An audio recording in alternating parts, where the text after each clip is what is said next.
Indian market is actually becoming a lot more attractive, and I think it'll even continue to become attractive. And the reason, as you rightly said, the reason people haven't made money in India was because there was a lot of capital available.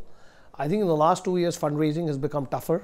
So I would say a lot of GPs have not been able to raise money, and what that has done is that competition for deals has come down, which has had an impact on valuations basically. So one of the things that we've seen over the last 6 to 9 months is that valuations have become cheaper because the number of funds that are looking at those deals have come down.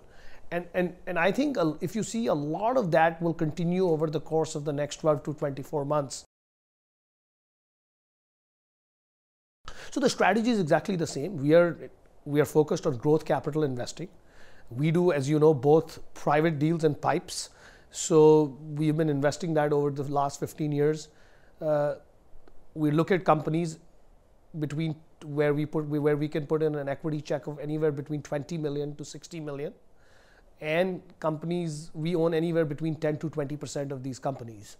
The only thing we're not doing is investing in very early stage companies, because their exits are becoming a big issue. So we want to invest in companies that have a reasonably well established track record, not large companies, but I would say mid-sized companies, and then growing them over the last 4 or 5 years. But otherwise, the strategy has continued to be the same basically over the last 10, 12 years. Sector focused. We cover the 6 sectors we cover. It's the same team that has been covering for 15 years, and it's the same equity check basically.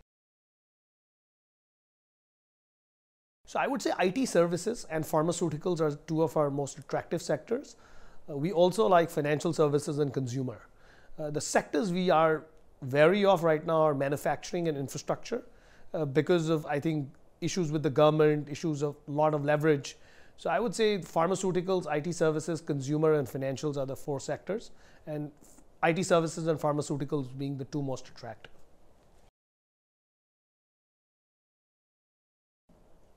No, I don't think so.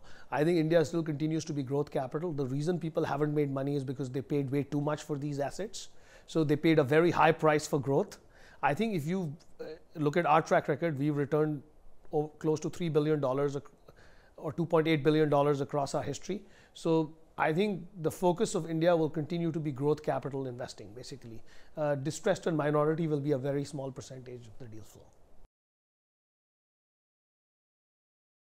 So let me give you an example. Most buyers or most funds, or even when you want to take them companies public, want some scale and size. So even if you take a $20 million company and you make it 40 million, it's still a very small company. So what you have to think in your mind is that 5 years later, when you're exiting these companies, what's the scale and size either the IPO market will like, because 70% of our exits are through the public markets, or a trade buyer or a private equity fund will like. Actually, if you see the 2 of the biggest exits, including one of our companies, both those exits, so one company, Warburg exited to KKR, and then we exited one company to Barings Asia. So those are the 2. So you're seeing a lot more private equity to private equity exits happening in the last 6 to 9 months.